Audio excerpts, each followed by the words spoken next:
Fauzi dari Bapeda. Beliau sekarang jabatan beliau adalah Kabid Statistik Bapeda Provinsi Kalimantan Tengah. Acara ini akan disampaikan secara panel dan pembicara kedua adalah Bapak Panusunan Siregar. Beliau sekarang sebagai Kepala Badan Pusat Statistik Provinsi Kalimantan Tengah. Sebagaimana kita sampaikan tadi pagi, peran statistik untuk menentukan peserta Jamkesmas itu sangat strategis.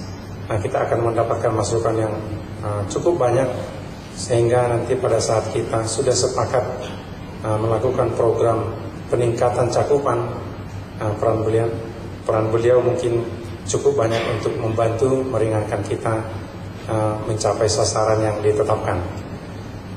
Untuk selanjutnya kami berikan kesempatan untuk Pak Fauzi menyampaikan pemberantasan kemiskinan di Kalimantan Tengah. Silakan Bapak.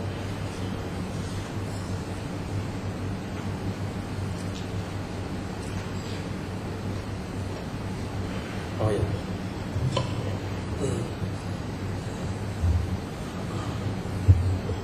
Terima kasih atas kesempatan yang diberikan kepada kami dari Bapeda Provinsi Kalimantan Tengah. Yang saya hormati Bapak Kepala BPS Provinsi Kalimantan Tengah, Bapak Moderator, dan Bapak Ibu peserta rapat yang berbahagia.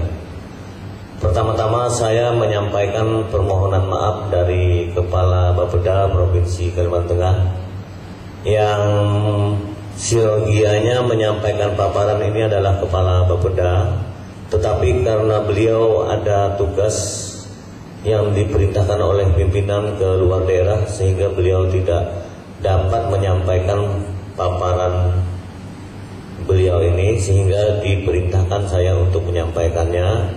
Kalau nanti seandainya paparannya dan isinya kurang begitu memuaskan, saya lebih dulu menyampaikan permohonan maaf.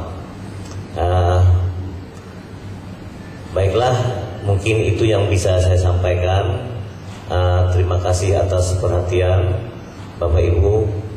Baiklah, saya akan mulai menyampaikan paparan Kepala Bapeda Provinsi Kalimantan Tengah dengan judul Strategi Pengentasan Kemiskinan di Provinsi Kalimantan Tengah. Jadi pengentasan kemiskinan di Provinsi Kalimantan Tengah. Outline pertama, kondisi dan target penanggulangan kemiskinan di Provinsi Kalimantan Tengah.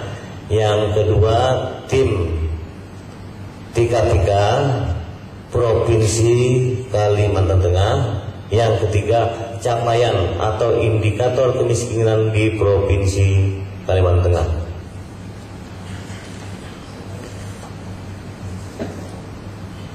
Mungkin slide-nya nanti bisa menyesuaikan. Kondisi dan target penanggulangan kemiskinan di Provinsi Kalimantan Tengah. Dulu kita lihat persentase penduduk miskin Provinsi Kalimantan Tengah tahun 2000 sampai dengan 2011. Mungkin ada tabelnya di layar. Terakhir 2011 tahun 2000 16,31%, sampai dengan 2011 turun menjadi 6,64%. Jadi kelihatan sekali penurunannya jumlah penduduk miskin di Provinsi Kalimantan Tengah. Lanjut.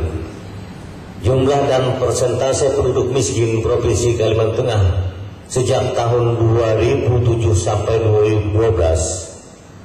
Maret 2007 sampai dengan Maret 2012 kelihatan sekali jumlahnya 6,51% dari 9,38% dengan jumlah penduduk 210 waktu itu. Jadi ini yang kelihatan sekali. Mungkin Bapak Ibu bisa melihat bahwa dasar inilah yang kita perlu melaksanakan bagaimana strategi pengentasan kemiskinan di Provinsi Kalimantan Tengah. Sekarang lanjut, kebijakan pengentasan kemiskinan harus memperhatikan karakteristik kemiskinan di Provinsi Kalimantan Tengah. di sana disparitas tingkat kemiskinan antara kabupaten kota sangat tinggi. Contohnya di sana di paling yang tinggi itu Pak, sebelah kiri Seruyan, Kabupaten Seruyan untuk kabupaten kota, dan dibandingkan dengan Pulang Pisau 5,2%, sedangkan Seruyan 10,6%. Di situ kelihatan presentasi penduduk miskin menurut kabupaten kota itu sampai dengan tahun 2010. Lanjut. Jumlah dan persentase penduduk miskin Provinsi Kalimantan Tengah menurut daerah sampai dengan Maret. Ini Pak, Maret 2007 sampai 2012 itu per kota per desa. Jadi jumlah kota desa, persentase penduduk sebelah kanannya. Jadi ini per jumlah penduduk, di sebelah kanannya itu persentase penduduk. Mungkin Bapak Ibu bisa melihat dan membaca di sana persentasenya sekarang 6,51% terakhir. Lanjut. Mungkin langsung ke halaman 6 Pak Operator. Mungkin untuk angka yang lebih jelas ada dari Kepala BPS nanti Pak, yang lebih teknis mungkin angka-angka kemiskinan. Mungkin ke halaman 6 Pak Operator, di sana ada tujuan MDGs. Nah ini Pak, tujuan MDGs pertama menanggulangi kemiskinan dan kelaparan. Yang kedua mencapai pendidikan dasar untuk semua. Jadi mencapai pendidikan dasar untuk semua. Yang ketiga mendorong kesetaraan gender dan pemberdayaan perempuan. Yang keempat menurunkan kematian anak. Kelima meningkatkan kesehatan ibu. Keenam mengendalikan HIV dan AIDS, malaria dan penyakit menular lainnya atau dalam kurung TB. Yang ketujuh menjamin kelestarian lingkungan hidup. Kedelapan mengembangkan kemitraan pembangunan di tingkat global. Ya ini Pak, salah satu MDGs tujuannya.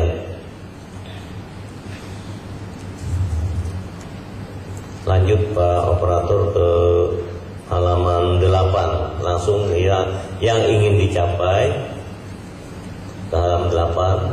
Nah jadi ini Pak, yang ingin dicapai dalam kegiatan penanggulangan kemiskinan adalah menurunnya jumlah penduduk miskin menjadi 2%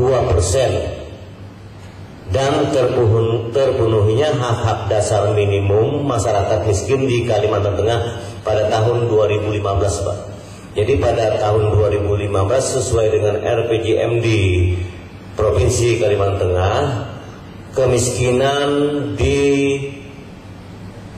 diusahakan mencapai 2%. Jadi ini termasuk Pak di dalam RPJMD karena jumlah penduduk miskin di Kalteng per Maret 2012 itu 148 atau dengan persentase 6,51% dari jumlah penduduk.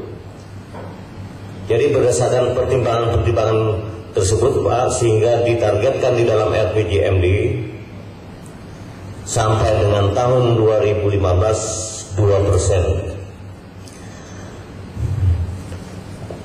Lanjut. Ini target capaian kemiskinan berdasarkan RPJMD Pak. Jadi dalam RPJMD tahun 2011 itu 4,50%, 2012 3,5%, 2013 3%, 2014 2,50%, 2015 terakhir 2%. Jadi beberapa faktor yang diduga mempengaruhi penurunan kemiskinan Kalimantan Tengah antara lain PDRB Maret 2011 5,97% meningkat menjadi 6,26% pada bulan Maret 2012 atau Pak. Kedua, tingkat inflasi dapat ditekan. Inflasi Maret 2011 0,26%, dan Maret 2012 sekitar 0,16%. Mungkin nanti Bapak Kepala BPS bisa menyampaikan juga sekilas tentang inflasi PDRB. Saya lanjutkan dengan penduduk yang bekerja pada Februari 2012 mencapai 1.126.503 orang yang mengalami peningkatan atau 1,8% dibandingkan Februari 2011 yang mencapai 1.105.704 orang. Selanjutnya tingkat pengangguran terbuka atau TPT Februari 2012 mencapai 2,71% mengalami penurunan dibandingkan Februari 2011 yang mencapai 3,66%. Lanjut Pak.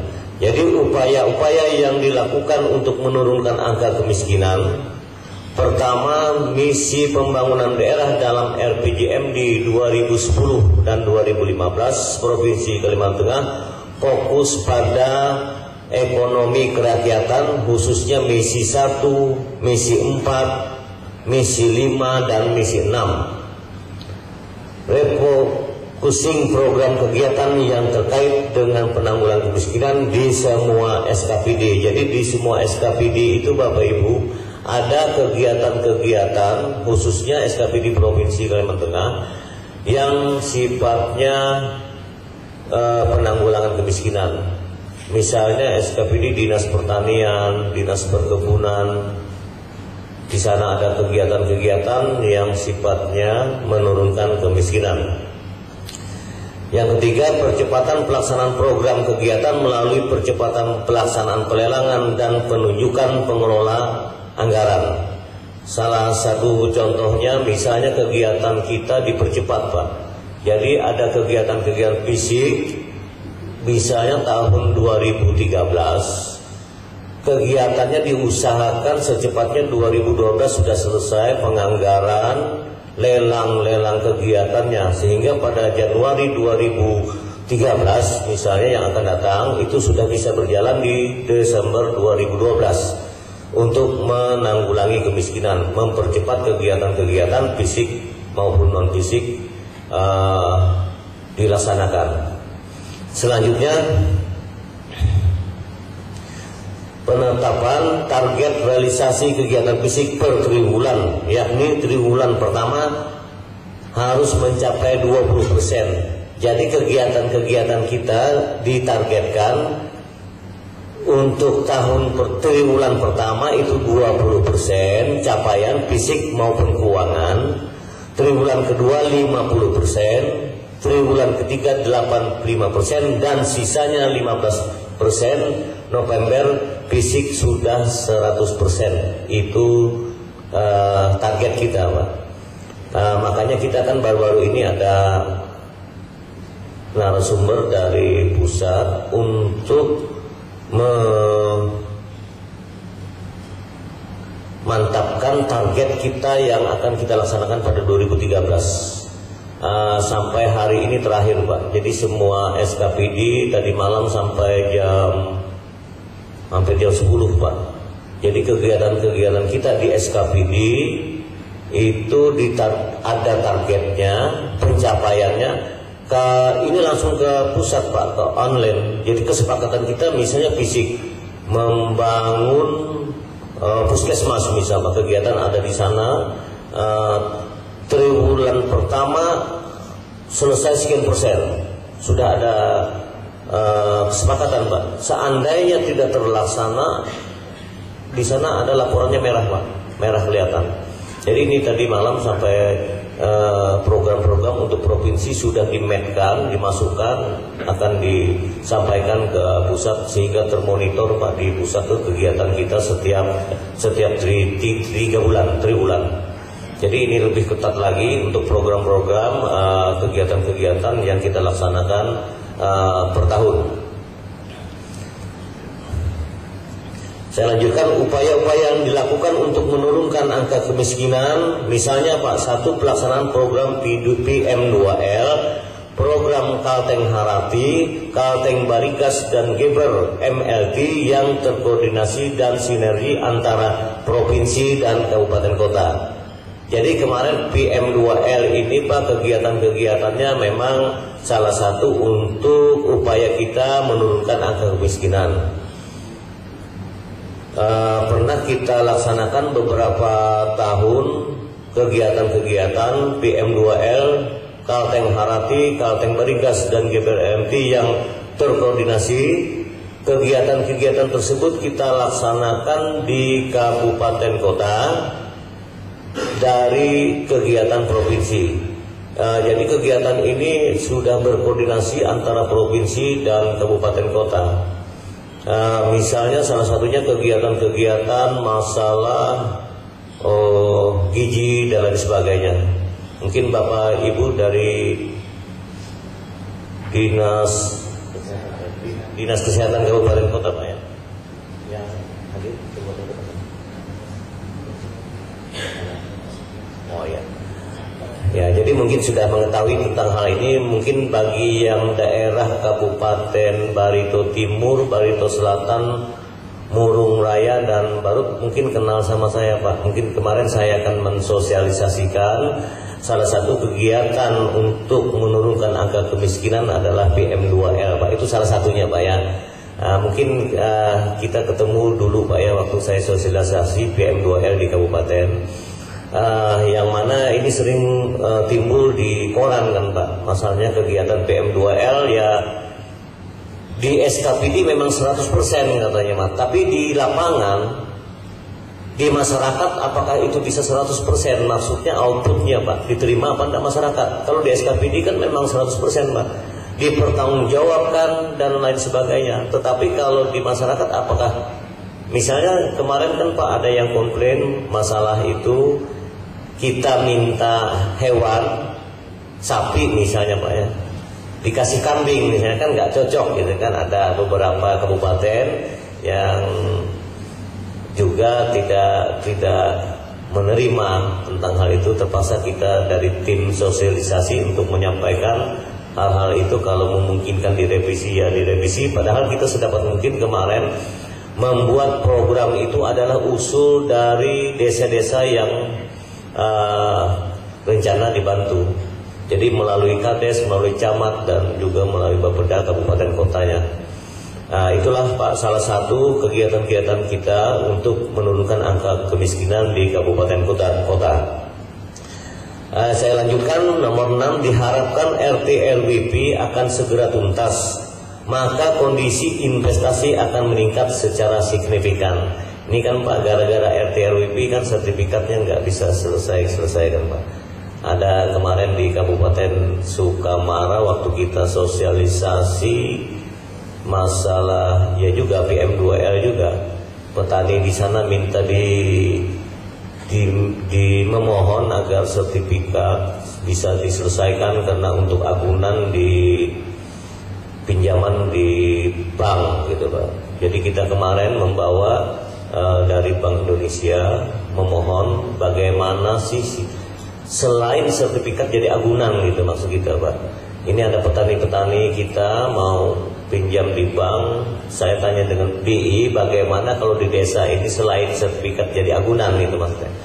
Akhirnya itu kemarin memang ada jalan keluarnya, tetapi saya perhatikan sulit juga itu selain sertifikat. Saya lanjutkan. Jadi pelaksanaan program revitalisasi perkebunan Pak. Jadi ini salah satu juga kegiatan untuk menurunkan kemiskinan, pelaksanaan program revitalisasi perkebunan.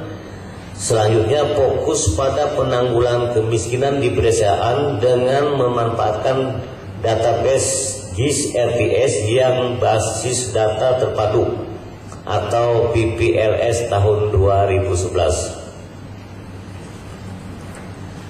Lanjut. Langkah-langkah untuk penyusunan rencana aksi penanggulangan kemiskinan antara lain Pak, pertama inventarisasi data kemiskinan masing-masing kabupaten kota. Yang kedua penentuan target penurunan angka kemiskinan masing-masing kabupaten kota. Yang ketiga, identifikasi latar belakang penyebab kemiskinan dan tingkat kemiskinannya. Keempat, penetapan program kegiatan sesuai analisis butir 3. Yang kelima, pembuatan rencana aksi penanggulangan kemiskinan yang meliputi program atau kegiatan, lokasi, target, sasaran, anggaran, SKPD pelaksana, dan waktu pelaksanaannya. Yang keenam, pengajuan usulan untuk dimasukkan pada dokumen perencanaan dan anggaran, yaitu RKPD, KUA, PPAS, RKA, dan APBD. Jadi di sini Pak, yang di poin 3, identifikasi latar belakang penyebab kemiskinan dan tingkat kemiskinan. Jadi karena saya di kampung Pak ya, di tempat saya itu saya perhatikan Pak, membagi raskin itu Pak, membagi raskin itu kan ketua RT saya lihat Pak. Jadi ketua RT itu membagi raskin sesuai yang ada di RT-nya itu. Padahal yang bersangkutan itu kalau saya mengamati Pak, itu sebenarnya tidak miskin, tapi karena si RT ini punya family, dia kasihkan raskin itu. Makanya saya perhatikan, saya pernah mau sarankan dengan Bupati Wali Kota, gimana kalau ketua RT di wilayah tersebut itu kita angkat PNS Pak. Jadi PNS itu di mana berdomisili, di RT mana, dialah ketua RT-nya, supaya mengerti, maksudnya mengerti apa sih kemiskinan itu, dan yang mana sih orangnya yang pas menerima raskin. Ini saya lihat tidak Pak. Jadi raskin ini dikasihkan kepada orang yang mampu. Saya lihat, saya masih famili dengan Pak RT-nya, masih. Jadi angka kemiskinan kita, kalau saya lihat itu susah Pak, penekanan angka miskin kalau saya pelajari. Karena saya kebetulan di kampung juga wakil ketua lembaga keusahaan masyarakat dan juga ketua PNPM Perkotaan Mandiri Pak. Saya yang pegang Pak di kampung. Saya senang sekali kalau kegiatan-kegiatan itu Pak, yang tidak ada uangnya Pak. Cuman gimana, saya mau mengetahui sampai sejauh mana kegiatan dari ini yang bisa dilaksanakan. Jadi itu salah satunya Pak, contohnya bahwa saya kemarin tuh mau menyarankan, masih belum Pak, saya mau menyarankan Bupati Wali Kota kita berusaha untuk mengangkat rukun tetangga, ketuanya itu yang PNS yang mengerti angka kemiskinan, kategori kemiskinan itu gimana. Karena dari raskin itu tidak terasa bahwa jumlah raskin satu RT sekian orang itu bisa menambah angka kemiskinan kita. Jadi saya lihat Kalimantan Tengah ini kita berjuang untuk menurunkan angka kemiskinan setengah mati Pak. Kalau enggak di sini kita mencari jalan keluarnya bagaimana. Itulah salah satu bagi saya, kalau saya amati di kampung saya Pak ya, di kampung salah satu kan PNPM juga untuk menurunkan angka kemiskinan, kegiatan-kegiatan PNPM yang mana infrastrukturnya tidak begitu memadai, kita bantu dan lain sebagainya. Tapi masyarakat kan Pak banyak tidak mengerti hal-hal itu. Saya sering bertentangan dengan masyarakat dan juga wawancara tentang hal-hal untuk pemberantasan kemiskinan. Saya lanjutkan Pak dengan TKPK Provinsi Kalimantan Tengah. Mungkin waktu kita dikasih 1,5 jam saya lihat Pak ya, untuk panel Pak ya. Kita sambil lihat waktunya Pak ya. Tolong Pak moderator bertegur kalau saya kelebihan waktunya nanti Pak ya. Nanti kasihan yang lain. Sesuai surat keputusan Gubernur Kalimantan Tengah tanggal 26 November 2010 tentang pembentukan tim koordinasi penanggulangan kemiskinan Provinsi Kalimantan Tengah Pak. Nah ini sudah lama Pak, sudah dibentuk dengan surat keputusan Gubernur tim penanggulangan kemiskinan Kalimantan Tengah. Jadi kelompok programnya antara lain kelompok program bantuan sosial terpadu berbasis kekeluargaan, keluarga. Yang kedua, kelompok program penanggulangan kemiskinan berbasis masyarakat. Yang ketiga, kelompok program penanggulangan kemiskinan berbasis pemberdayaan ekonomi mikro dan kecil. Yang keempat, kelompok program lainnya atau 6 program baru peningkatan dan perluasan program-program pro rakyat. Lanjut Pak, saya sepintas visi misi penanggulangan kemiskinan di Kalimantan Tengah. Jadi visinya Pak, penanggulangan kemiskinan, menurunnya jumlah penduduk miskin menjadi 2% dan terpenuhinya hak-hak dasar minimum masyarakat miskin di Kalimantan Tengah pada tahun 2015. Jadi misinya Pak, penanggulangan kemiskinan, memberdayakan masyarakat miskin secara ekonomi melalui upaya bersama. Yang kedua, pemberdayaan masyarakat untuk mencapai kecukupan dan mutu pangan, layanan kesehatan, layanan pendidikan, penyediaan lapangan pekerjaan dan kesempatan berusaha, layanan air bersih, akses terhadap sumber daya alam, menjaga kelestarian lingkungan hidup, rasa aman dan kesempatan berpartisipasi dalam kehidupan sosial politik. Nah, ini kebijakannya Pak. Jadi kebijakan penanggulangan kemiskinan antara lain, pertama, meningkatkan kapasitas kelembagaan pemerintah dan masyarakat. Jadi meningkatkan kapasitas kelembagaan masyarakat, partisipasi masyarakat dalam mewujudkan peningkatan ketahanan pangan lokal dan produksi pertanian. Yang kedua, meningkatkan kesejahteraan masyarakat miskin melalui peningkatan hasil produksi, penerapan teknologi dan pemasaran hasil produksi, pertanian, perkebunan, peternakan, kelautan, dan perikanan. Yang ketiga, meningkatkan partisipasi masyarakat dalam pelayanan kesehatan dan keluarga berencana bagi masyarakat miskin. Yang keempat, meningkatkan pengetahuan masyarakat miskin tentang pencegahan penyakit menular, gizi keluarga, dan perilaku hidup sehat. Yang kelima, meningkatkan investasi kesehatan guna menjamin terselenggaranya pelayanan kesehatan bagi masyarakat miskin. Yang keenam, meningkatkan layanan pendidikan anak usia dini dan wajib pendidikan dasar 9 tahun bagi masyarakat miskin. Ini ada wajib pendidikan dasar 9 tahun Pak. Yang ketujuh, meningkatkan layanan pendidikan non formal, pendidikan luar biasa, minat baca bagi masyarakat miskin, dan peningkatan kapasitas tenaga kependidikan.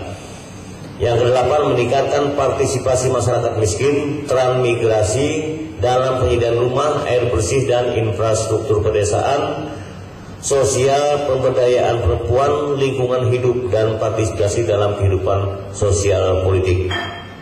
Yang kesembilan, meningkatkan partisipasi masyarakat miskin dalam pemberdayaan ekonomi, akses terhadap sumber daya alam, dan hak atas tanah. Jadi kegiatan yang telah dan akan dilaksanakan Tikapika Provinsi Kalimantan Tengah, kegiatannya antara lain Pak, rapat yang telah dilaksanakan Pak. Pertama, rapat koordinasi dan evaluasi program kegiatan penanggulangan kemiskinan Prof Kalteng tahun 2011 tanggal 14 dan 15 Juni 2011 dan 24 November. Jadi kegiatan tim Tikapika, tim koordinasi penanggulangan kemiskinan, ada tiga kali dilaksanakan Pak. Yang kedua, pelatihan teknis analisis kebijakan penanggulangan kemiskinan. Yang ketiga, pembangunan sistem informasi geografis atau JIS rumah tangga sasaran. Saya lanjutkan, kegiatan yang telah dan akan dilaksanakan Tikapika Provinsi Kalimantan Tengah. Jadi yang akan dilaksanakan Pak, pelatihan analisis kebijakan penanggulangan kemiskinan Provinsi Kalimantan Tengah. Yang kedua, magang analisis kebijakan penanggulangan kemiskinan bagi tim teknis Tikapika Provinsi Kalimantan Tengah dan Tikapika Kabupaten Kota. Ini sudah dilaksanakan 4 bulan Mei kemarin. Yang ketujuh, rapat koordinasi percepatan penanggulangan kemiskinan Provinsi Kalimantan Tengah dilaksanakan Juli kemarin. Juga yang kedelapan, pembuatan peta tematik rumah tangga sasaran bekerja sama dengan BPS Provinsi Kalimantan Tengah. Habis itu ada ini Pak, Piagam Kesepakatan Provinsi Kalimantan Tengah dan Kabupaten Kota tentang tim koordinasi penanggulangan kemiskinan.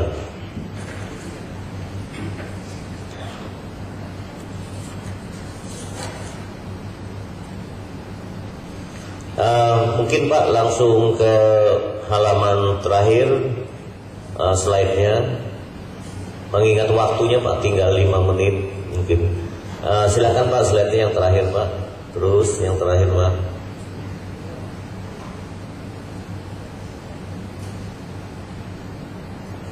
Mungkin angka-angka ini dari Bapak Kepala BPS yang bisa menyampaikan nanti menambahkan.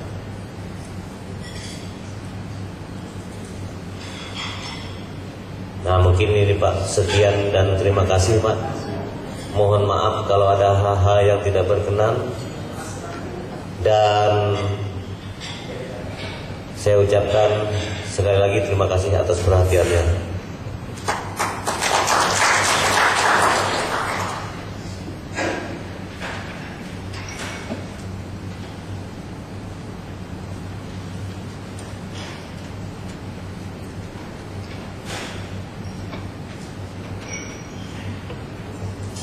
Terima kasih Pak Fauji yang sudah menyampaikan tentang program kemiskinan di pengentasan kemiskinan di Kalimantan Tengah. Selanjutnya nanti Pak ada sesi tanya jawab Pak. Tapi kita dengar dulu materi yang disampaikan Bapak Kepala Badan Pusat Statistik Provinsi Kalimantan Tengah tentang kemungkinan adanya kartu Kalteng-Barigas kali Pak ya. Oke, silakan Pak Siregar untuk menyampaikan materi yang telah dipersiapkan. Baik, terima kasih Pak Moderator. Kalau tidak berkeberatan, Moderator mohon izin dan juga Bapak Ibu, saya mungkin ke sana saja biar lebih longgar kaki saya berdiri. Terima kasih. Silakan Pak.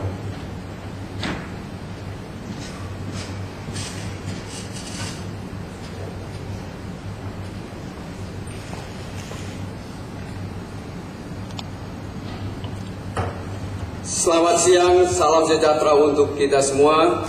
Yang saya hormati rekan pembicara, moderator, Bapak Ibu yang dari BPS Kabupaten Kota se-Kalimantan Tengah yang sudah berupaya hadir di tempat ini dalam rangka untuk mendiskusikan sesuatu yang menyangkut kemaslahatan umat, terutama saudara-saudara kita yang kurang beruntung dibandingkan kita.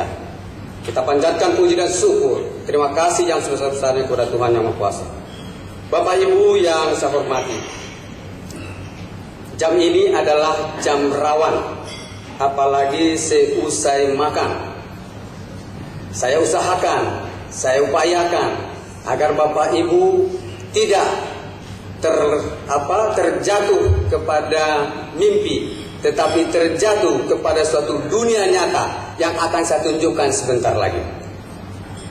Ketika saya diberikan undangan, saya melihat pesertanya, Sekda, Kepala Dinas Kesehatan, Kepala Bapeda, dan Direktur RSUD se-Kalimantan Tengah. Saya sangat bergembira. Wah, ini momentum bagi saya untuk berbagi sesuatu kepada saudara-saudaraku ini dalam rangka untuk memberikan yang terbaik kepada rakyat Kalimantan Tengah. Maka saya persiapkan bahan ini sedemikian rupa agar kita nanti bisa melihat seperti apa data itu menjadi kompas dan pelita di dalam kita melaksanakan pembangunan di bumi Tambungan yang kita cintai. Saya ambil judul Pelayanan Kesehatan Berbasis Geographic Information System, tadi sudah disinggung sedikit oleh Pak Fauji, menuju Kalteng-Barigas. Judul yang diberikan ke saya saya pandang terlalu sempit karena saya diminta kesiapan BPS dalam mewujudkan kartu Barigas. Bagi BPS kecil, a piece of cake. Tapi apakah itu mau saya sampaikan kepada Bapak Ibu yang sudah jauh-jauh datang dari Sukamara, dari Seruyan, dari Lamandau, dari Pangkalan Bun, kemudian hanya untuk mendengarkan BPS siap? Enggak lah ya. Saya betul energinya itu. Nah, oleh karena itu saya akan berbagi apa yang kita miliki oleh BPS, dan sehingga nanti Bapak Ibu bisa memanfaatkannya, bisa menindaklanjutinya. Sebelum saya masuk kepada konten, saya bicara dulu semacam prolog. Ada pancawejang statistik saya buat, dan mudah-mudahan ini membuat kita semakin jernih dan paham apa arti dari kegunaan daripada data itu. Wejangan yang pertama saya katakan bahwa membangun itu sulit, tetapi jauh lebih sulit melaksanakan pembangunan tanpa dukungan data statistik. Omong kosong Bapak Ibu mau berantaskan gizi buruk di suatu wilayah kalau Bapak Ibu nggak tahu. Omong kosong Bapak Ibu bisa memberantaskan BDB kalau Bapak Ibu tidak tahu datanya. Tapi kalau sudah data itu ada, terang benderang, maka kita mudah melakukan tindakan yang tepat. Tidak perlu kita menembak dengan meriam, kalau bisa hanya dengan karet saja. Untuk membunuh nyamuk kita buat meriam, padahal cukup mungkin dipetok begini aja udah mati. Atau cukup dengan baygon. Nah, inilah yang mau kita tunjukkan. Jadi membangun itu sulit, jelas membangun itu sulit, tetapi jauh lebih sulit membangun itu tanpa dukungan data statistik. Maka jangan bermain-main dengan data. Lupakan masa lalu yang untuk menyenangkan atasan kita. Masa lalu biarkanlah itu berlalu masa lalu. Masa sekarang kita ingin mensejahterakan rakyat kita. Wejangan yang kedua, data yang baik, akurat, bebas bias, dan terpercaya adalah data yang dikumpulkan berdasarkan metodologi statistik yang jelas dan benar. Mulai sekarang saya ajak Bapak Ibu, jangan berdebat soal data. Bapak cukup mengecek metodologinya itu jelas enggak. Sudah jelas pun seperti apa data itu dikumpulkan. Kalau sudah enggak jelas, wassalam saja. Di metodologi ada yang namanya referensi waktu, ada yang namanya konsep definisi, ada yang namanya unit statistik, ada yang namanya cakupan, ada yang namanya petugas pendata. Salah satu saja dari komponen itu berbeda, sia-sia kita membandingkan ketika dua angka yang membicarakan hal yang sama kemudian kita paksakan jadi sama atau mendekati. Tidak mungkin itu. Ada data dikumpulkan pada bulan Maret, dikumpulkan pada bulan September misalnya, jelas sudah akan berpengaruh. Belum lagi soal konsep definisi. Ini yang nanti akan saya elaborasi mengenai konsep kemiskinan agar kita semua paham. Belum lagi soal konsep definisi yang digunakan. Ini sering menjadikan kita berdebat tapi nggak perlu. Kalau konsep definisinya saja sudah berbeda, nggak usah lagi habiskan waktu, sayang energi kita Bapak Ibu. Sebagai contoh, misalnya, jangan dulu saya berbicara kemiskinan. Yang mudah saja, penduduk di suatu wilayah. Kita mau merekam jumlah penduduk di suatu wilayah. BPS misalnya merekam sekian. Ada instansi lain merekam sekian pada tahun yang sama. Lantas kita berdebat, mana yang betul ini? Begitu. Pertama cek dulu kapan data itu dikumpulkan oleh BPS dan instansi tersebut. Kalau sudah berbeda, satu titik perbedaan dan tidak akan bisa sama. Kemudian cek apa yang disebut dengan penduduk oleh BPS dan apa yang disebut penduduk oleh instansi tersebut. Artinya konsep definisinya kita cermati. Penduduk menurut konsep BPS dan universal. Kita mengadopsi juga konsep yang berlaku universal di berbagai negara. Penduduk suatu wilayah adalah mereka yang bertempat tinggal di situ 6 bulan atau lebih, atau meskipun kurang dari 6 bulan, tetapi berencana untuk menetap di situ, maka dia juga dianggap penduduk di situ. Dipegang dulu itu. Artinya apa? Dengan konsep itu yang kita sebut dengan konsep de facto, enggak memandang KTP-nya di mana. Saya pemilik KTP Jakarta. Saya sudah berdomisili di sini 2 tahun. Saya adalah penduduk di sini. Dan saya bukan penduduk Jakarta, meskipun KTP saya Jakarta. Nah, ketika instansi yang mengumpulkan data penduduk tadi menggunakan konsep penduduk di wilayah itu adalah mereka yang kakaknya ada di situ atau yang punya KTP di situ. Kalau demikian, maka itulah yang terjadi. Ada, kalau misalnya ada pilkada misalnya mengandalkan catatan itu, itulah yang terjadi pemilih siluman. Karena apa? Tertera di KK, dikeluarkan kartu pemilih, padahal orangnya sudah di mana-mana, di Jakarta atau di Jogja. Coba dicek ke rumah Pak Mangunsong, Pak Mangunsong ini. Ada berapa kalau dicek kakaknya ini? Mungkin ada 10 orang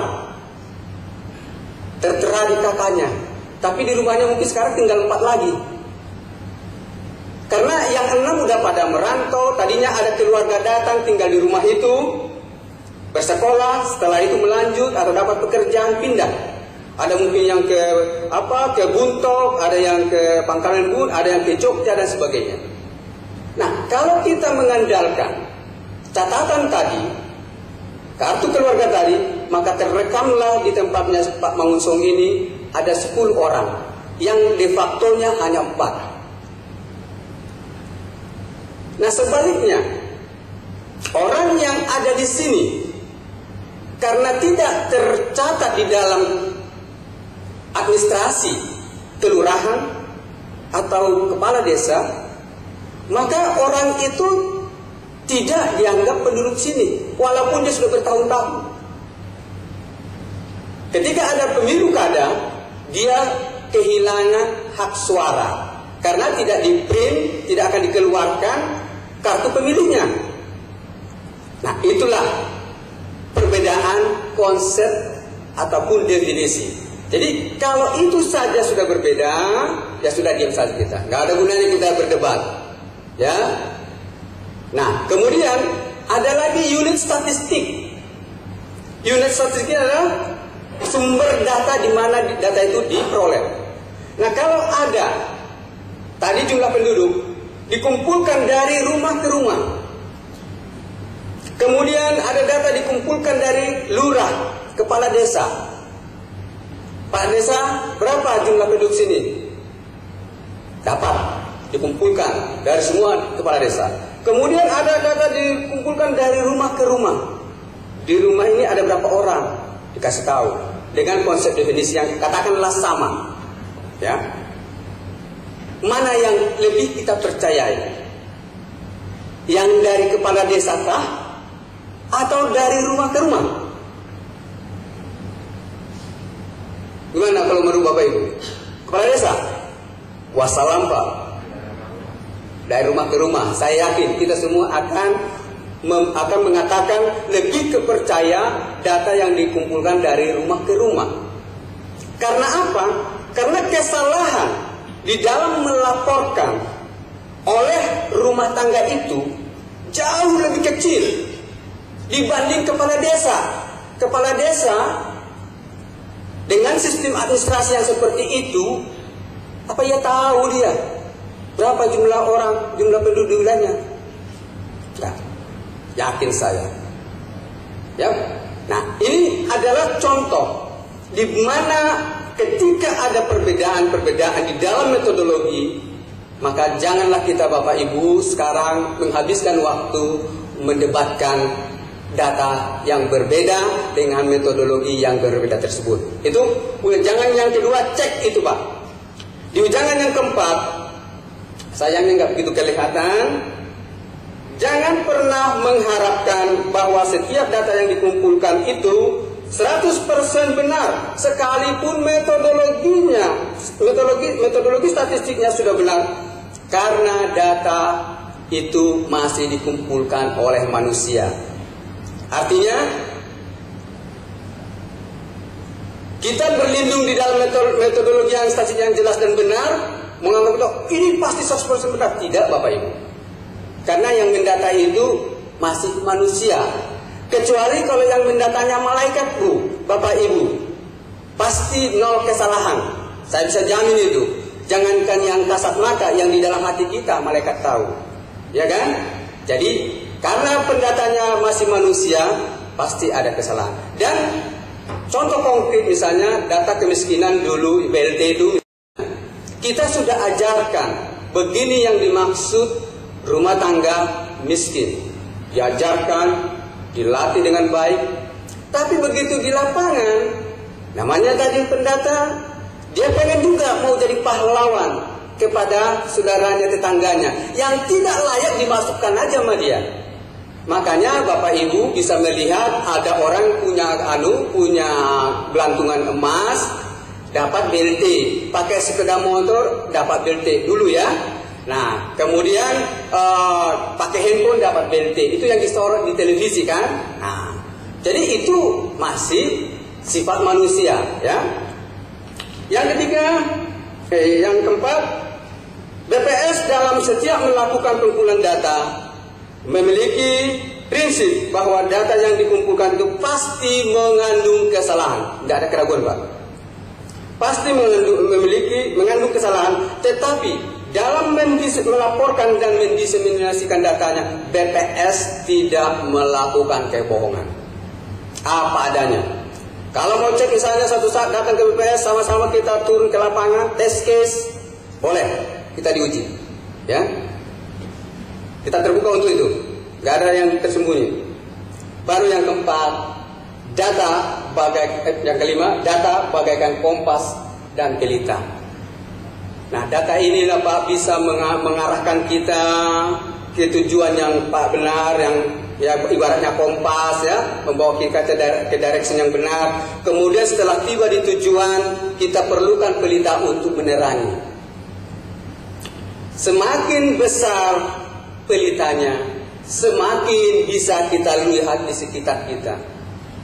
Semakin redup pelitanya, semakin banyak yang tidak bisa kita lihat. Bahkan kalau pelita tidak ada sama sekali, berarti kegelapan, gelap gulita, maka kita tidak bisa melihat apa-apa, dan kita pun belum tentu bisa melangkah atau mengambil tindakan apa-apa. Karena apa? Misalnya kita diturunkan di satu wilayah oleh helikopter, gelap gulita, kemudian helikopternya pergi, ya, kita disuruh bergerak. Wah, ini gimana nih? Gelap gulita. Jangan-jangan saya melangkah, begitu selangkah sudah terjun bebas ke jurang, selesai sudah. Atau mungkin 2 langkah, ada ular sedang tidur, begitu cep, kena patok kita. Atau mungkin singa sekitar 10 langkah lagi, singa sedang tidur, habis kita. Tetapi kalau ada pelita sekecil apapun, misalnya sebesar lilin, kita bisa melihat radius 1 meter. Berarti kita bebas dari terkaman ular, atau mungkin juga singa, atau terbebas dari ancaman jurang. Makin besar, makin terang kita lihat. Seperti ini makin terang. Kita berbesar lagi seperti matahari, makin terang. Nah, kalau sudah terang benderang, berikutnya untuk mengidentifikasi objek yang di sekitar kita, tentunya dibutuhkan ketajaman mata kita, kan? Misalnya kalau di sana dengan cahaya seperti ini, ada seekor binatang di sana agak panjang lewat. Kalau mata saya tidak begitu tajam, tidak begitu terang melihat, atau kalau saya buka misalnya kacamata saya lihat di sana, mungkin saya tidak bisa bedakan antara lipan dengan cacing atau binatang kaki seribu itu lewat gitu. Nah, padahal saya harus mengambil keputusan mau diapakan binatang itu. Nah, ketajaman mata memandang inilah yang saya analogikan dengan pengetahuan. Jadi kalau mata saya makin tajam, makin bisa saya kenali binatang itu, maka saya tahu bertindak. Mau saya apakan binatang ini? Mau saya cukup ginikankah? Kalau itu misalnya lipan, saya harus hati-hati. Kalau itu cuma kaki seribu, saya toilet gini, angkat pakai tangan. Tapi kalau lipan jangan, coba-coba, tunggu dulu, ya kan? Jadi kita tahu bertindak yang tepat untuk sesuatu persoalan yang kita hadapi. Nah, artinya apa? Kalau kita kombinasikan cahaya dengan kekuatan ketajaman mata kita, kita bisa mengambil keputusan yang tepat dan cerdas. Nah, demikian juga kalau kita punya data, digabungkan dengan pengetahuan kita. Pengetahuan ini berkaitan dengan memahami data itu, memahami perencanaan-perencanaan kita, sehingga kita bisa mengambil tindakan yang tepat. Nah, itulah sebagai prolog, dan ini nanti akan yang lain saya akan persingkat. Lanjut. Nah, saya mengambil tadi masalah pelayanan kesehatan. Saya kira saya ada beberapa di sini, definisi saya ambil menurut Dr. Sukijo, Noto Atmojo, kemudian menurut Levi Lomba, kemudian menurut Dekes. Nah, kalau saya lihat dari 3 contoh ataupun konsep pelayanan kesehatan ini, saya bisa rangkumkan dengan sederhana, ya, secara gamblang. Pelayanan kesehatan dapat didefinisikan sebagai upaya-upaya yang dilakukan untuk membangun dan membentuk masyarakat sehat. Sederhana saja. Apa saja upaya yang kita lakukan untuk membuat masyarakat sehat? Barigas, ya. Nah, lalu masyarakat mana yang akan dilayani, kan begitu? Nah, tentunya semua masyarakat. Tetapi ketika kita berbicara semua masyarakat, itu ada yang bayar, ada yang tidak bayar. Nah, kalau yang bayar sih nggak ada masalah, yang mampu. Tapi bagaimana yang tidak mampu? Nah, tentunya perlu suatu perlakuan. Bagaimana orang yang tidak mampu ini tidak terlalu terbebani. Orang yang tidak mampu ini kita sebut misalnya masyarakat miskin. Ya. Nah, kita coba dulu terawang atau kita pahami apa pengertian kemiskinan di Indonesia ini, agar nanti kita kalau di luar nggak lagi berdebat nggak karu-karuan. Nah, saya katakan sebagai definisi umum adalah kondisi di mana seseorang atau sekelompok orang tidak mampu memenuhi hak dasarnya untuk mempertahankan dan mengembangkan kehidupan yang bermartabat. Nah, hak-hak dasar itu antara lain terpenuhinya kebutuhan pangan, kesehatan, pendidikan, pekerjaan, perumahan, air bersih, pertanahan, sumber daya alam, dan lingkungan hidup. Kemudian rasa aman dari perlakuan atau ancaman tindak kekerasan, hak untuk berpartisipasi dalam kehidupan sosial politik. Nah, inilah hak-hak dasar yang yang lazim kita lihat di dalam literatur. Nah, lalu bagaimana definisi kemiskinan yang baku yang diterapkan di Indonesia? Lanjut. Nah, kita merujuk kepada hasil lokakarya Widya Pangan tahun 1978 yang dipaparkan oleh Profesor Sayugyo. Ini adalah dosen Profesor IPB yang juga terkenal dengan julukan Profesor Kemiskinan. Ya. Pada saat beliau melakukan penelitian, sebelum melakukan penelitian, karena dia tertarik dengan kemiskinan, dia melihat ukuran-ukuran kemiskinan yang terdapat di literatur itu adalah berdasarkan nilai dolar. Ada yang $1, ada $2. Tergantung negara itu, tapi umumnya di bawah $2. Nah, lalu beliau berpikir, kalau saya gunakan ini di Indonesia, maka akan terjadi pembengkakan kemiskinan, bukan karena terpuruk kesejahteraannya, tetapi karena lemahnya nilai tukar kita terhadap dolar. Coba seandainya tahun 98, ketika terjadi 97 ya, ketika terjadi resesi ekonomi, di mana nilai tukar rupiah yang tadinya 2.500 per dolar menjadi 15.000. Tingkat kesejahteraan kita tidak berubah, tapi kita semua mendadak jadi miskin. Karena garis kemiskinan naik. Ya. Nah, oleh karena itu Profesor Sayogyo melakukan penelitian untuk mencari ukuran yang pas bagi Indonesia, karena nilai tukar rupiah kita terhadap dolar sangat labil, beda dengan nilai dolar. Terus terang aja saya menemukan, waktu saya di Kanada, saya temukan dolar $1 cetakan abad 18, itu juga yang dipakai sekarang. Luar biasa nggak tuh Bapak Ibu? Coba kita uang kita yang dulu 1.000 nggak laku lagi sekarang kan? Dia $1 dulu abad 18 masih $1 itu juga dipakai sekarang. Itulah kestabilan daripada dolar. Nah, jadi karena labilnya nilai rupiah kita terhadap dolar, maka beliau melakukan penelitian, maka muncullah beliau untuk menghitung atau menentukan orang miskin, maka kita perlukan suatu ukuran garis kemiskinan, di mana garis kemiskinan ini mengacu kepada 2 komponen, yaitu komponen makanan dan bukan makanan. Nah, yang untuk makanan itu diukur dengan kebutuhan minimum kalori. Artinya seseorang untuk dapat melakukan aktivitasnya seperti kita ini, kita tidak boleh kurang kebutuhan kalori kita per hari 2.100 kilokalori.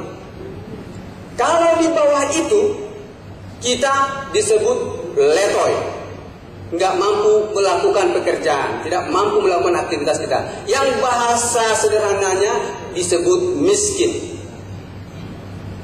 Nah, tetapi kita tidak hanya hidup dari makanan, kita juga perlu pakaian. Non makanan, perlu pendidikan, perlu kesehatan. Nah, maka diukur juga dari non makanan. Digabungkanlah kedua aspek ini, dirupiahkan, dapatlah garis kemiskinan. Itulah yang kita gunakan. Jadi dolar boleh ngapain? Gonjang ganjing, waktu berlalu, ya. Tetapi kebutuhan kita tetap 2.100 kilokalori per hari per orang. Maka nilai itulah nanti dikalikan dengan rupiah per kalori. Nah, untuk mendapatkan rupiah per kalori itu diperoleh dari Survei Sosial Ekonomi Nasional (Susenas) yang diselenggarakan oleh BPS. Jadi setelah dapat nilai rupiah per kalori dikalikan dengan 2.100, kemudian dari non makanan digabungkan, dapatlah garis kemiskinan. Nah, misalkan garis kemiskinan 250.000 per orang per bulan. Nah, ini misalnya 250.000 nih garisnya ini. Kalau ada suatu rumah tangga berpenghasilan 800.000, di sana ada 4 orang, maka per kapitanya adalah 200.000. Maka keempat orang itu ada di bawah garis ini, miskin itu. Nah, inilah dikumpulkan semua orang yang di bawah garis kemiskinan ini, kemudian dibagi dengan jumlah penduduk, itulah yang disebut dengan persentase penduduk miskin. Nah, itu adalah untuk menghasilkan indikator makro. Tetapi untuk implementasi program juga diperlukan data mikro. Nah, itulah yang nanti kita lihat di data PPLS. Jadi untuk perencanaan makro kita menggunakan indikator makro, dan untuk perencanaan mikro kita butuhkan data mikro. Ya. Nah, lanjut. Saya kira, ini sedikit nih. Jadi untuk membedakan data makro dan mikro, ini metodologinya, konsepnya basic need approach, ya, didasarkan pada garis kemiskinan tadi yang saya katakan. Sumber datanya dari Susunas, ini adalah sampel. Kemudian data menunjukkan jumlah penduduk miskin. Nah ini, kegunaannya untuk perencanaan makro. Nah yang mikro yang pernah kita lakukan pada tahun 2005, 2008 dan 2011. 2005 kita sebut data PSE, 2008 dan 2011 kita sebut data PPRS, Program Perlindungan Sosial. Nah, metodologi yang berbeda. Jadi tidak bisa nanti Bapak Ibu bandingkan ketika ada jumlah penduduk miskin dari data mikro PPLS, kemudian ada data makro yang dikeluarkan dari Susenas, kok nggak sama? Ya nggak akan sama, karena tadi metodologinya sudah beda. Jadi ya Bapak Ibu ya, jangan bandingkan apel dengan jeruk, walaupun kelihatan sama-sama bulat. Ya, kalau bandingkan apel dengan apel, jeruk dengan jeruk. Ya, jangan bandingkan apel dengan jeruk. Nah, ini juga begitu. Jangan kita bandingkan apel dengan jeruk. Ya. Nah, jadi data PPLS ini, data mikro ini digunakan untuk program-program implementasi. Karena apa? Ketika dulu kita mau menyelenggarakan PSE 2005, data BLT itu, ya, pemerintah mau mengurangi subsidi bahan bakar. Karena dianggap kebijakan ini tidak berpihak kepada rakyat kecil. Jadi pemerintah ingin ambil ini, kasih ke rakyat. Begitu. Nah, begitu diminta ke BPS, BPS, Anda kan setiap tahun mengeluarkan persentase penduduk miskin. Mana orang-orangnya? Katanya, kata Pak SBY, wah, kami kan untuk indikator makro, untuk perencanaan makro. Ya nggak ada, Pak. Siapa yang punya? Ada berbagai kementerian, kelembagaan yang melaksanakan program kemiskinan. Misalnya Dinas Kementerian Pendidikan, Kementerian Kesehatan, BKKBN, ya kan? Ditanyakan itu. Juga nggak bisa menunjukkan nama dan alamat yang jelas. Akhirnya Pak SBY sedikit agak marah. Lalu apa yang sudah lakukan? Karena saya harus tarik ini, subsidi ini, karena memang beban pemerintah itu udah makin nggak tertahan lagi menanggung APBN kan, harus ditarik subsidi. Tapi ketika saya tarik ini, jangan sampai masyarakat menderita akibat dari kenaikan harga semuanya. Jadi saya mau kasihkan ini. Jadi ketika itu ditanyakan tidak tersedia, maka saran dari PS melakukan pendataan. Itulah PSE 2005. Nah, lahirlah angka data mikro tadi. Dan kemudian di-upgrade setiap 3 tahun, dan yang terakhir 2011, dan ini nanti yang mau kita lihat. Lanjut. Nah, sedikit saya tunjukkan lanjut aja ini potret bagaimana kemiskinan Indonesia. Nah, jadi kalau tadi saya bicarakan garis kemiskinan itu ini totalnya itu dari komponen makanan dan non makanan. Nah, yang ingin saya tunjukkan adalah kolom terakhir ini. Coba Bapak Ibu lihat bagaimana persentase makanan di dalam memenuhi kebutuhan orang miskin. 80% lebih masyarakat miskin masih mengandalkan perut. Artinya apa? Kalau kita mau memerangi kemiskinan sebenarnya gampang saja. Kasih aja makan. maka dia akan keluar dari lembah kemiskinan ini ke atas. Makanya saya juga bilang sama Bapak Gubernur, Pak, ke depan saya kira fokus kita bukan lagi memperkecil angka kemiskinan itu, tapi bagaimana kita menyejahterakannya. Ya, itu tugas kita semua nih Bapak Ibu, ya. Jadi kalau mau berbicara mengentaskan kemiskinan untuk Kalteng tidak sulit. Kita banyak padi, banyak makanan. Kasih aja makanan selesai. Ya. Nah, jadi karena masyarakat miskin kita masih berputar di seputar makanan perut kita, maaf. Ya. Nah, kemudian kita lihat lanjut bagaimana potret kemiskinan kita. Nah, ini di 96 sekitar 11,20, kemudian naik di 99, naik lagi tahun 2000, kemudian menurun. Nah, ini juga ada perbaikan, suatu prestasi yang membanggakan. Tingkat kemiskinan di Kalimantan Tengah relatif sudah menurun. Tapi jangan persoalkan Bapak Ibu kalau nanti dari Bapak compare dengan target RPJMD tadi kan disampaikan oleh Pak Fauji tadi, memang masih jauh karena target RPJMD-nya tadi di 4,5, 3,5 gitu ya. Nah, tetapi saya katakan kepada kita semua, dengan tingkat kemiskinan seperti ini sudah sangat dahsyat, sudah berhasil sekali di dalam menurunkan angka kemiskinan. Dan Kalteng itu nomor 7 terendah di seluruh Indonesia. Jadi fokus kita Bapak Ibu jangan lagi berputar sebetulnya menurunkan ini. Segini pun oke, tapi kesejahteraannya yang perlu kita tingkatkan. Ya, nanti akan saya berikan kompas dan pelita untuk bertindak dalam rangka menyejahterakan rakyat dan sekaligus menurunkan ini tentunya. Ya. Nah, lanjut. Saya kira saya lanjutkan aja ke data mikro PPLS. Lanjut dulu saya PPLS. Nah, ini PPLS tadi sudah dijelaskan. Saya langsung ke datanya saja biar Bapak Ibu jangan nanti lanjut. Lanjut aja. Lanjut aja lagi. Nah, di sini dari PPLS 2011 inilah basis data yang dijadikan sebagai data terpadu untuk program-program pengentasan kemiskinan ataupun perlindungan sosial. Nggak boleh keluar dari sini.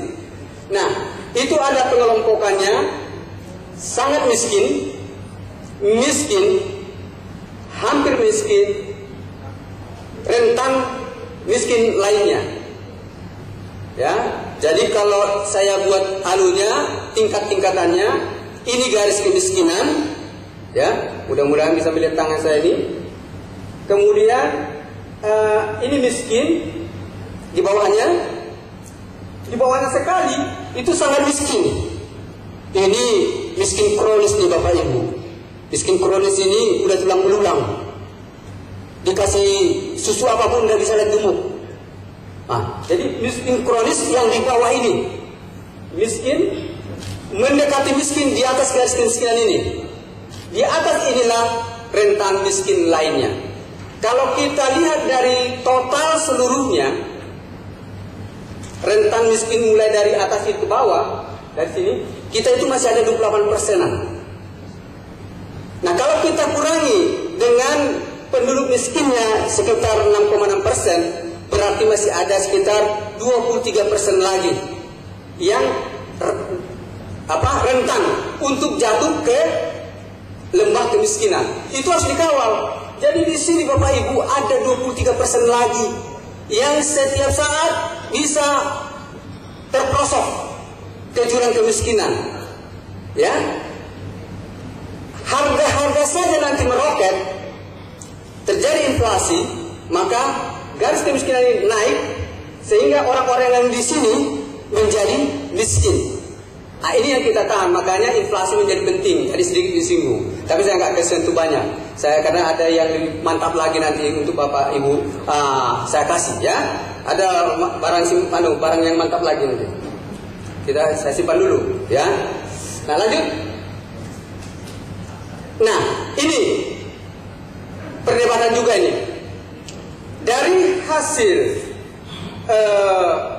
PPLS 2011 yang berhasil dihimpun, diolah BPS, kemudian ditetapkan 40% terendah penghasilannya bersama-sama dengan TNP 2K, Tim Nasional Percepatan Penanggulangan Kemiskinan, ada sebanyak 138.351 rumah tangga. Itu di 2008, sorry. Tetapi di 2011 naik Bapak Ibu, bukan turun. Jadi ada beberapa daerah memprotes kan. Jadi ada 161.196 rumah tangga naik. Tetapi oleh TNP 2K tentunya sesuai dengan anggaran yang tersedia hanya memberikan untuk BLSM bantuan langsung sementara untuk 30% terbawah. Yang jumlahnya untuk Kalteng 92.366 rumah tangga. Dan untuk beras miskin itu lebih rendah lagi, hanya 28%, di mana jumlahnya menjadi 86.521. Inilah yang sering menjadi dipersoalkan, padahal nggak perlu. Ya, di Kombelah saya juga pernah di Rakordal, saya jelaskan juga jadinya. Ini kan Palangkaraya turun 7.416. Pak Rekar, apa strategi yang harus kita lakukan? Ini orang ini udah mau datang ke kantor kita berdemo. Terus saya bilang, waktu itu ada orang TNP 2K, ya kan? Saya waktu itu berpartner di dalam rapat koordinasi. Kebetulan ini saya pikirkan. Jadi, Pak, saya bilang, itu bukan wilayahnya BPS, itu wilayahnya Bapak. BPS hanya mengumpulkan data, menghitung, kemudian menetapkan 40% terbawah, dan hasilnya bukan 85.000, bukan 86.000, tetapi 101.000. Nah, soal misalnya pemerintah pusat hanya mampu memberikan ke 28% saja, ya itulah itu. Nah, mestinya kan kita daerah yang menutupi, karena ya itulah kemampuan pusat. Maka kita rancanglah di daerah. Jadi harus bersinergi kan. Nah, kalau begitu kan sebenarnya gampang. Jadi beban daerah tinggal 7.000-nya. Ada kan itu beras itu kan? Seberapa lah itu? Jangan biarkan. Nah, makanya kalau saya waktu itu yang berada pada posisi Pak Wakil Wali Kota waktu itu, ya adakan aja 7.000 ini, biar jangan ribut, ya kan? Tidak ada masalah. Tapi jangan persoalkan datanya. Itu adalah kemampuan pemerintah hanya mampu memberikan 28%, yang jumlahnya 86.521 rumah tangga. Jadi kalau ada kekurangan, daerahlah yang memenuhi. Ya, buat dalam APBD. Bila perlu bikin APBD perubahan, kan gitu.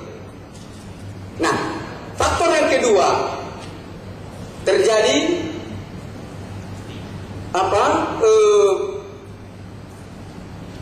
pertanyaan di masyarakat, karena pada tahun 2012 ini ada dua basis data yang digunakan.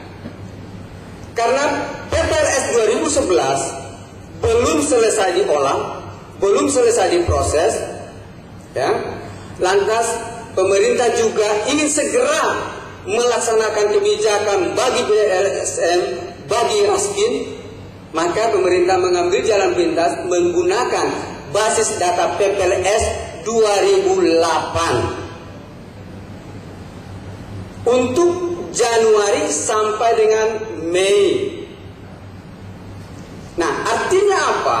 Ada orang yang dapat dari Januari sampai Mei, begitu Juni nggak dapat lagi. Dia pikir, saya kemarin masih dapat, masa langsung saya nggak miskin lagi, katanya. Itu kan yang sederhana itu. Di Mei saya masih dapat. Kan tidak dapat itu karena saya nggak miskin lagi, itu terjemahannya kan. Mana tahu orang data mana yang dipakai kan gitu. Nah, jadi itu tugas pemerintah daerah lah menyampaikan. Anda sudah beruntung. Aturannya dari Januari itu saudara nggak dapat. Yang menuntut itu adalah yang tadinya dia dapat di Januari Mei, tapi diambil oleh orang lain, tapi dia tetap sabar, ya syukurlah saya dapat dari Juni sampai Desember. Kan begitu tuh. Nah ini orang-orang yang tahu bersyukur itu. Kalau enggak, ya protes juga kan. Mana hak saya dari Januari sampai Mei katanya. Repot kita. Nah yang ini nggak sadar bahwa dia sudah diuntungkan, ya.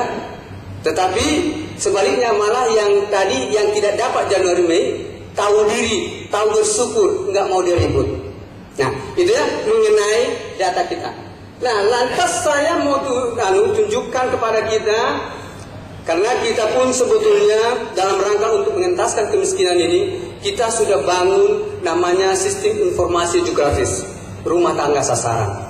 Nah dengan GIS ini semua akan terang benderang, karena GIS ini akan berfungsi sebagai kompas dan pelita. Nah hanya saja ketika kita bangun ini, basis data yang kita gunakan adalah basis data sensus penduduk 2010. Sementara kita sudah ada PPLS 2011. Nah kita ingin agar jangan sampai terjadi mana yang gatal, mana yang digaruk. Ya, kalau misalnya sama Pak Fauji nih, Pak Fauji tangan saya sebelah kiri gatal, kemudian Pak Fauji yang garuk di kanan, Pak Fauji kiri digaruk di kanan, Pak Fauji yang gatal itu kiri digaruk yang di kanan. Benar gak tuh? Ya enggak lah ya kan. Itu namanya kesalahan yang disengaja. Karena sudah saya kasih tahu di kiri, digaruk di kanan. Kesalahan yang disengaja secara sistematis itu yang disebut dengan bias. Nah, itu adalah musuh statistik. Bias adalah musuh statistik dan harus diperangi. Nggak boleh. Kalau misalnya ini yang sampelnya dicatat, maka itu tidak boleh diganti. Nah, jadi kita ingin basis data itu adalah PPLS 2011. Maka saya juga berikan usul ke Bapak Gubernur, Pak, mari kita minta data PPLS itu, Pak. Adanya di BPS, tapi karena otoritasnya tidak ada di BPS, kami nggak mau. Otoritasnya di TNP 2K. Ya, jadi prosedur itu harus diikuti. Karena BPS tidak punya kewenangan untuk merilis data individu. Nah, jadi dikirimlah utusan ke sana dari teman-temannya Pak Fauji ini. Sampai sekarang belum nongol itu. Kemudian waktu TNP2K pernah rapor kemiskinan, saya push lagi, berjanji dia nggak nongol juga. Baru-baru ini ada lagi TNP2K, sama-sama juga kami pemapar, saya push lagi, nggak tahu apa sudah akan hadir nanti data ini. Apa yang mau saya katakan? Cepat itu hadirkan, nanti kita update GIS kita itu pada saat Rakoldal 2013. Kita bagi ke semua kabupaten kota. Jadi membangun GIS itu mahal, Pak. Tapi karena kita semua ingin berkeinginan untuk memberikan yang terbaik kepada rakyat, nggak ada untung-untungan bisnis. Coba deh bawa ke konsultan membangun GIS, nggak murah, Pak, mahal. Ya, nah. Jadi keinginan kita adalah agar GIS ini lahir dan kemudian bisa dimanfaatkan oleh kawan-kawan secara mudah, terang benderang dan fokus apa yang mau dikerjakan. Saya akan tunjukkan. Nanti dulu GIS kita.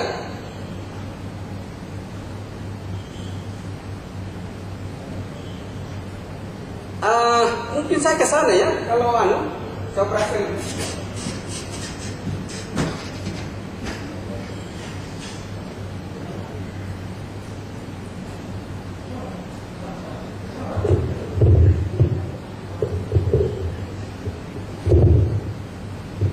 Baik Bapak Ibu, ada ini teralingin ya, mudah-mudahan suaranya masih dengar.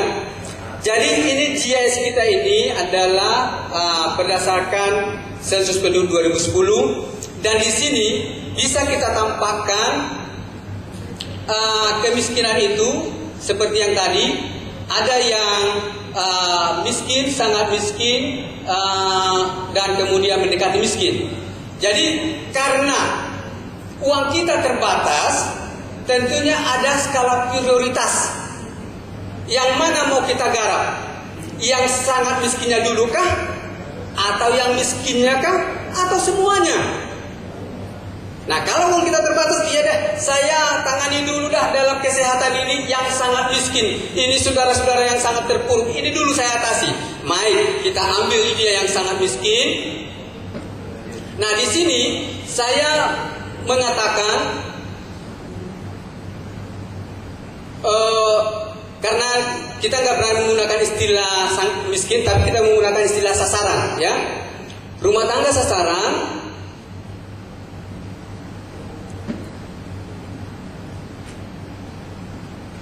Jadi ini Bapak Ibu, kita ciptakan hanya modal sepanjang masih bisa nunjuk-nunjuk.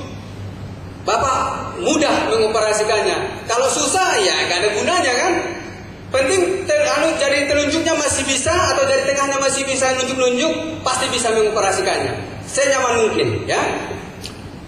Kemudian kita ambil misalnya yang prioritas pertama. Nah kemudian kita lihat bagaimana sebarannya. Ini Bapak Ibu. Jadi kalau kita mau provinsi mau menyalurkan misalnya anggaran untuk pengentasan kemiskinan apapun itu, ya prioritasnya yang ada dulu, yang tebal ini. Sayangnya di sini nggak terlalu terlihat degradasinya karena persoalan apa nih? Apa namanya, viewer dengan laptop kurang match, ya. Jadi yang tebalnya dulu nih dikasih anggaran yang lebih besar. Semakin kurang jumlah penduduk miskinnya, kita kurangi. Nah, tentunya bisa lagi kita petani ini. Ini adalah daerah Kapuas. Ya, di Kapuas ini rumah tangga sasaran dengan kategori prioritas 1 ada sebanyak 10.460 rumah tangga. 10.460 rumah tangga. Nah, saya pengen mau lihat, karena uang saya juga terbatas, kecamatan mana yang prioritas, ya. Jadi saya coba dilihat dulu di Kapuas.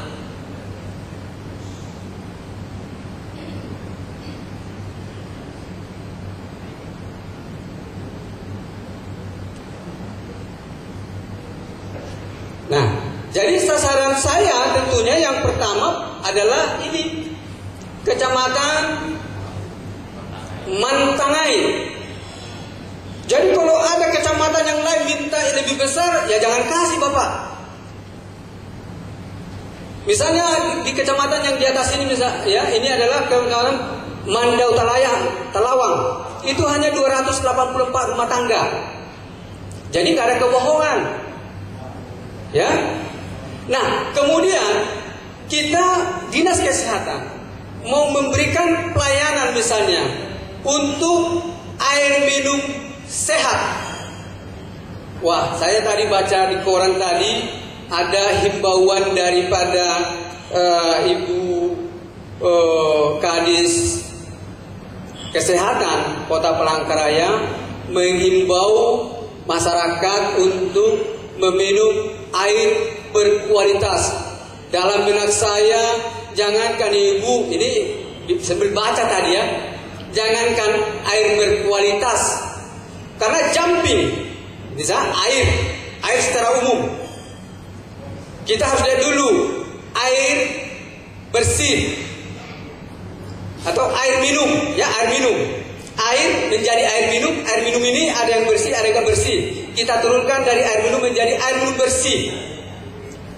Nah, air minum bersih belum tentu sehat. Nah, kita harus turun dari air minum bersih menjadi air minum sehat. Dari air minum sehat baru menapak ke air minum berkualitas. Ledeng kita itu kalau saya katakan baru air minum bersih. Karena apa?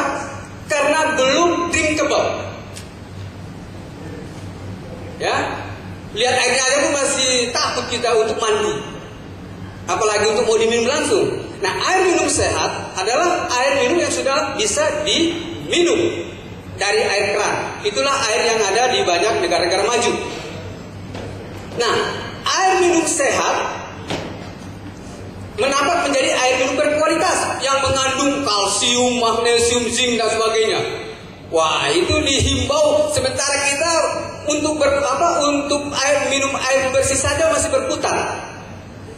Ya, boro-boro mau minum air minum sehat, itu dalam bayangan saya. Nah, ini juga menjadi tentunya renungan untuk Bapak Ibu yang berada di wilayah dinas kesehatan. Jadi jangan jumping dari air minum bersih langsung menjadi air minum berkualitas, walaupun himbauan, tapi himbauan yang tidak tidak melihat sih. Sama saja, jangan buang sampah di tempat sembarangan, tapi fasilitas nggak disediakan.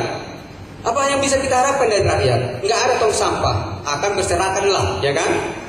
Jadi kalau misalnya kita sudah pada level air minum sehat, baru menapak menghimbau ke air minum berkualitas, menurut emak saya baru make sense. Kalau tidak, aduh, menghayal itu.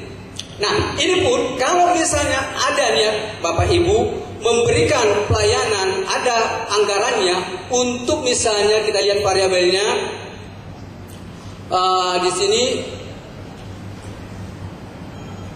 Katakanlah, oke, air minum dulu. Akses air bersih, karena ini juga bagian dari target MDGs. Nah, kita lihat rumah tangga yang masih minum dari air yang belum sehat. Artinya air yang mata air yang tidak terlindung, sungai dan mana-mana, ya. Kita lihat penyebarannya. Nah, ini adalah yang paling tinggi di Kecamatan Mantangan. Nah, kalau kita mau lihat lagi di desanya, ya, kita breakdown ke desa. Nah, ini bisa kita lihat lagi prioritas desanya. Jadi kita makin dibawa ke wilayah yang lebih fokus. Nah, di sini masih berfungsi sebagai kompas. Dan sudah juga pelita karena sudah bisa kita urai variabelnya. Nah, sekarang saya pengen mau memberikan ini ke desa yang banyak minum air tidak sehat. Siapa-siapa orangnya? Misalnya kita mau memberikan program penyediaan air minum sehat gitu ya, air minum bersih. Nah, kita klik dia di sini, misalnya yang tebal ini.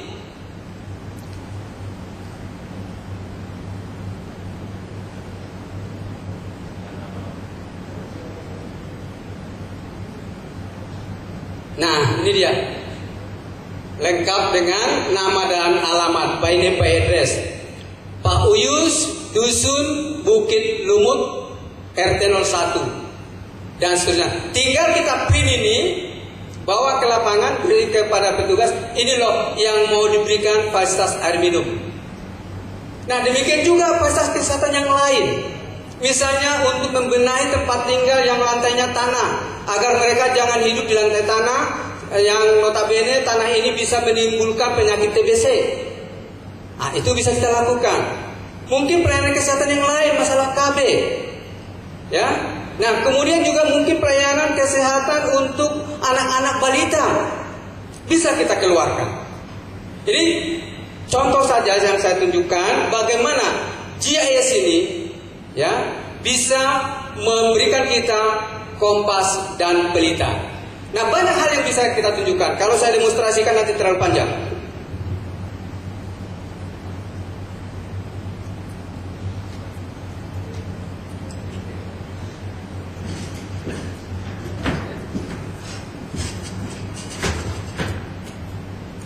Nah, inilah Bapak Ibu yang kita ingin bangun, ya, agar nanti kalau data PPLS 2011 ini bisa kita peroleh, kemudian kita update GIS kita itu, Bapak Ibu nanti tinggal klik-klik saja, Pak.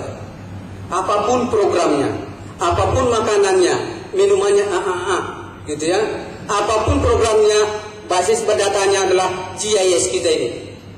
Jadi kita kawal bersama Bapak Ibu. Tidak ada lagi dusta di antara kita. Karena apa? Udah jelas. Kalau dikasih di luar ini salah. Kecuali misalnya ada salah, nggak tertutup kesalahannya, datanya, update, jangan ribut. Kalau cuma misalnya ada dari 100 ada 5 nggak pas, 5 ini di blow up, nggak usah lah, ya. Update dengan mekanisme yang ada. Jadi kalau ini terus kita pelihara, bukan persoalan kemiskinan saja yang kita entaskan, tetapi masalah kesehatan bagi masyarakat itu bisa kita berikan, bisa kita wujudkan masyarakat yang berigas. Nah, lalu karena pemerintah juga sudah berkeinginan, berkomitmen memberikan pelayanan kesehatan kepada masyarakat, maka yang digarap adalah rumah tangga sasaran ini dulu. Nah, menurut informasi yang saya peroleh dari Pak Mangunsong ini, untuk Kalteng baru sekitar 380 ribuan orang yang mendapat kartu. Maka melihat itu, setelah melapor kawan-kawan dari dinas, di mana jumlah orang yang masuk dalam database PPLS 2011 ini jauh lebih besar daripada itu. Di sisi lain, Bapak Gubernur ingin juga memberikan kartu barigas kepada warga masyarakat yang belum dapat nanti kartunya. Nah, dengan GIS ini akan jadi mudah. Jadi dari Pak Mangunsong sudah ada basis data yang dapat kartu. Kemudian nanti ada yang belum dapat kartu, kita buatkan itu. Dan di mana-mana mereka seperti itu persis. Jadi ada yang sudah dapat kartu kesehatan, ada yang nanti dapat kartu Kalteng Barigas. Ya, kita berikan kartu Kalteng Barigas. Ada kartu kesehatan itu dari Kemenkes. Kemudian kartu Kalteng Barigas dari daerah, apakah provinsi, apakah kabupaten kota. Nah, tentunya inilah yang menjadi porsi kita, ya. Seperti tadi malah ribut karena kurang, ya. Bukannya disiasati, udahlah kalau cuma 7.000 nya kekurangan berasnya, udah dah tambahkan, anggarkan itu, kan gitu. Nah, ini pun begitu. Kementerian Kesehatan hanya mempunyai 380 ribuan, maka komplement daripada itu, di luar itu, mari kita buat kartu Kalteng Barigas. Sehingga masyarakat yang masuk dalam rumah tangga sasaran itu memiliki kenyamanan, memiliki akses untuk berobat, mendapatkan pelayanan kesehatan. Nah, inilah yang kita cita-citakan agar masyarakat Kalteng yang lebih sejahtera dan bermartabat bisa terwujud. Dan ini bukan PR besar bagi kita. Asal datanya sudah ada, saya tinggal minta database yang dari Pak Mangunsong, saya bangun opsinya, pilihannya, udah lahir. Bapak tinggal klik, print lapangan, nanti datanya pun kita kasih mana yang sudah dapat kartu sehat, mana yang dapat kartu Kalteng Barigas. Jadi kita lihat nanti juga perkembangannya seperti apa pelayanannya. Dan bahkan lebih jauh, kalau terus kita mau memaintain database kita ini, nah bila perlu fotonya nanti dimasukkan di situ. Jadi petugas kesehatan pun kalau sudah online ya, dia klik kodenya orang itu, keluarlah fotonya, dilihat benar nggak. Jadi itu pun juga mengeliminasi adanya kartu-kartu liar, kan gitu.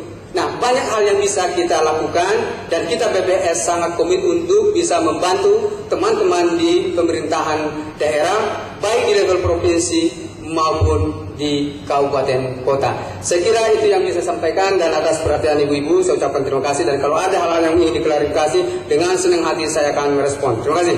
Saya kembalikan kepada moderator. Terima kasih Pak Sar. Tepuk tangan dulu.